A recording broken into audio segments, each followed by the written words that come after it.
Good morning, guys. We're going to set a 4-prong earring today, and it's going to be a large stone, so I'm going to show you how I go about handling that because my burrs are not going to be that big, and most people's burrs are not going to be that big.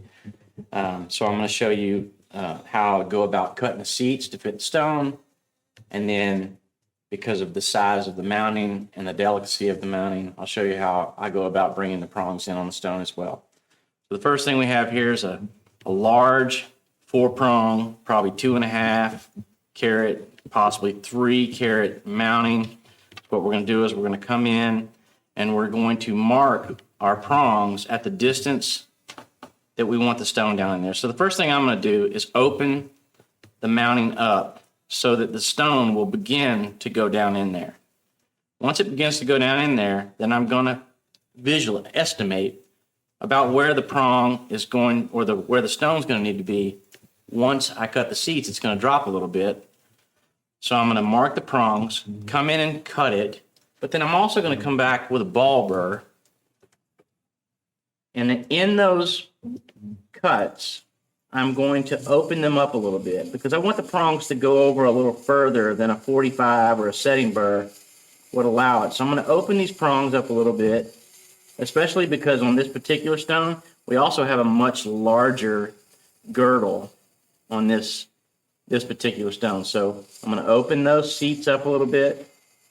I'm going to brush the top of it, and I'm going to go around to all 4.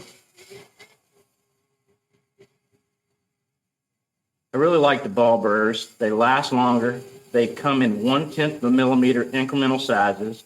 They're less expensive.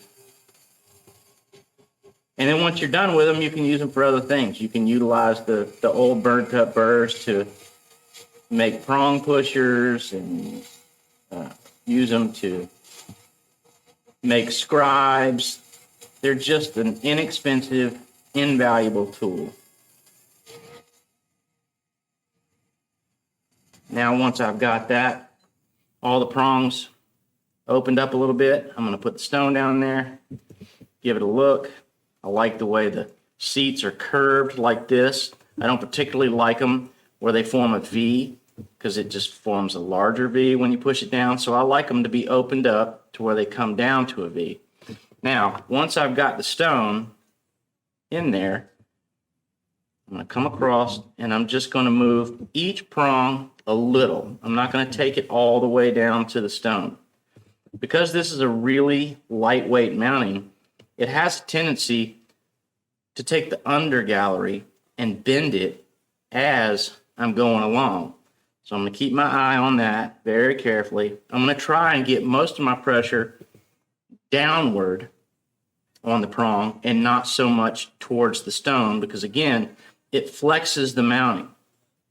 So as I'm going around, I'm going to keep an eye on everything, make sure that the stone is straight. Then, once I'm done with that, I'm going to make a little tweak right here. You can do one of two things.